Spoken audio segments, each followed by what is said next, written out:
বিধায়ক নাগৰিকতা জাপি দি বিচাৰিছে তাক সমগ্ৰ অসমীয়া কৰিছে আৰু বন্ধ আমি অতি শান্তি চলিছে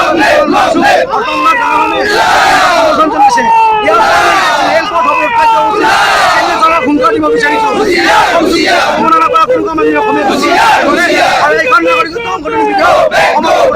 নহ'ব এখন বাতিল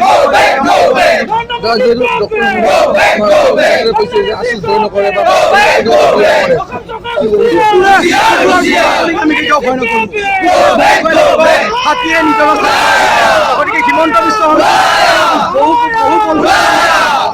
বহুবল কি যিখিনি ভাষণ তাক আমি স্পষ্ট কথা হিমন্ত বিশ্বক ভয় কৰি আমি কথা দিব নোৱাৰো এই আমাৰ স্পষ্ট হয় আমি অসম আন্দোলনৰ ইতিহাস গতিকে আমি পুনৰবাৰ ক'ব বিচাৰিছো যদি তেখেতসকলে পুনৰবাৰ অবৈধ বাংলাদেশীৰ বোজা চাপি দিব বিচাৰে অসম আন্দোলনৰ সূচনা হ'ব আৰু ইয়াত টংলা হ'ব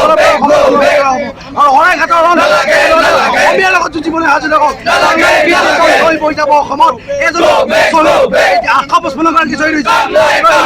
নহয় হাজাৰ হাজাৰ অসমীয়া নিজৰ বুকু পাতি দিবলৈ অসমীয়াই